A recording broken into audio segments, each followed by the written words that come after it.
Hello and welcome back to the channel. I am Priyanka and you are watching Ansh classes. तो आज हम probability distribution का एक छोटा सा topic that is observed and theoretical frequency distribution करने वाले हैं। ऑब्जर्व्ड फ्रीक्वेंसी डिस्ट्रीब्यूशन होता है ऐसा फ्रीक्वेंसी डिस्ट्रीब्यूशन जहाँ पे हम एक्चुअल डेटा का यूज़ करते हैं, एक्चुअल डेटा को कलेक्ट करते हैं, क्लासीफाई करते हैं और टेबुलर फॉर्म में रिप्रेजेंट करते हैं। वो हमारा कहलाता है ऑब्जर्व्ड फ्रीक्वेंसी डिस्ट्रीब्यूशन। जैसे कि अगर आपको ये देखना है कि स्कूल तक पहुँचने के लिए कौन से बच्चे किस मोड का यूज़ करते हैं, ट्रैवलिंग मेथड का यूज़ करते हैं स्कूल तक पहुंचने के लिए, तो वो हम ऑब्जर्व्ड फ्रीक्वेंसी डिस्ट्रीब्यूशन से कैलकुलेट करते हैं। जैसे कि हम बच्चों से पूछेंगे कि कितने बच्चे वॉक करके आते हैं, कार से आते हैं, बस से आते हैं, साइकिल, ट्रेन या टैक्सी से आते हैं, तो ये हमारा कहलाता है एक्चुअल डेटा, जिसको हम ऑब्जर्व्ड फ्रीक्वेंसी डिस्ट्रीब्यूशन कहते हैं। ठीक है। और दूसरा होता है theoretical frequency distribution. Theoretical frequency distribution observed का अपोजिट होता है। यहाँ पे हम एक्चुअल डेटा का यूज़ नहीं करते, बल्कि हम डेटा को किसी न किसी मैथमेटिकल तरीके से कैलकुलेट करते हैं। ठीक है, इट इज़ रिड्यूस्ड मैथमेटिकली, जहाँ पे हमारे पास एक कोई ना कोई प्री डिटरमाइंड हाइपोथेसिस होता है। हाइपोथेसिस एक टेंटेटिव अजम्पशन होता है, यानी एक टेंटेटिव मतलब टेम्परेरी है, परमानेंट नहीं होता। इसको हम मॉडिफाई कर सकते हैं, एक्सेप्ट या रिजेक्ट कर सकते हैं। तो यहाँ पे हमारा प्री डिटरमाइंड हाइपोथेसिस होता है और हम ये मैथमेटिकल कैलकुलेशन करते वक्त कोई ना कोई प्रोबेबिलिटी रूल्स, जो हमारे फिक्स्ड रूल्स हैं, उनको हम फॉलो करते हैं। ठीक है। तो यहाँ पे हम एक्चुअल डेटा का यूज़ नहीं करते, प्रोबेबिलिटी रूल्स को फॉलो करते हुए एक प्री डिटरमाइंड हाइपोथेसिस के बेसिस पे मैथमेटिकली जब हम डेटा को कैलकुलेट करते हैं, वो हमारा कहलाता है थ्योरेटिकल फ्रीक्वेंसी डिस्ट्रीब्यूशन।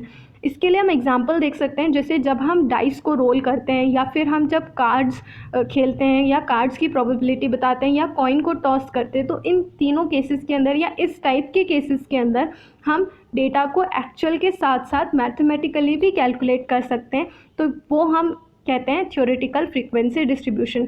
जैसे यहाँ पे अगर हम बात करें तो दो डाइस को अगर हम रोल करते हैं तो दोनों डाइस पे अपीयर होने वाले नंबर्स का सम कितना होगा, वो हम x से रिप्रेजेंट कर रहे हैं, और f से हम रिप्रेजेंट कर रहे हैं कि ऐसा होने के कितने केसेस बन सकते हैं, यानी कितने चांसेस हैं। ठीक है, कौन कौन से केसेस में ये सम अपीयर हो सकता है, वो f कहलाता है। और फिर p से हम डिनोट करते हैं कि इसकी मैथमेटिकल कैलकुलेशंस क्या है। ठीक है, f तो हमारा एक्चुअल है कि इतने केसेस हमारे बन सकते हैं। ठीक है, अब उस केसेस में से हमारी प्रोबेबिलिटी क्या है वो हम कैलकुलेट कर सकते हैं, जो यहाँ पे p से रिप्रेजेंट किया हुआ है।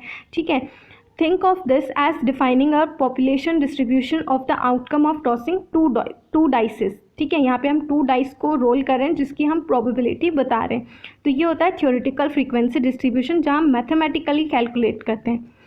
फिर types of theoretical frequency distribution में हमारे पास 3 तरीके के टाइप्स होते हैं इसके: binomial distribution, Poisson distribution and normal distribution.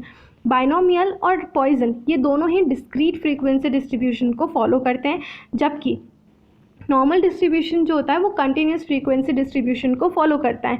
Discrete का मतलब होता है यहाँ पे हम सिंगल यूनिट्स को कंसिडर करते हैं, यानी कि कंप्लीट यूनिट्स को कंसिडर करते हैं, जैसे कि 1, 2, 3। जबकि कॉन्टीन्यूस फ्रीक्वेंसी डिस्ट्रीब्यूशन जो होता है वो फ्रैक्शंस को भी कंसिडर करता है। जैसे कि अगर हमें हाइट या वेट कैलकुलेट करना होता है, या जब हमें इसको फ्रीक्वेंसी डिस्ट्रीब्यूशन में प्रेजेंट करना होता है, तो वहाँ हम कंटिन्यूस का यूज़ करते हैं, जैसे 0 to 10, 10 to 20, 20 to 30 and so on. ठीक है, जबकि अगर हम नंबर ऑफ़ स्टूडेंट्स की बात करें तो वो हम फ्रैक्शंस में कंसिडर नहीं कर सकते, इसलिए वहाँ पे हम डिस्क्रीट फ्रीक्वेंसी डिस्ट्रीब्यूशन का यूज़ करते हैं। तो यहाँ बाइनोमियल और पॉइजन ये दोनों ही डिस्क्रीट फ्रीक्वेंसी डिस्ट्रीब्यूशन को फॉलो करते हैं, जबकि नॉर्मल जो होता है वो कंटिन्यूस फ्रीक्वेंसी डिस्ट्रीब्यूशन को फॉलो करता है। So this is all for today. Thank you so much.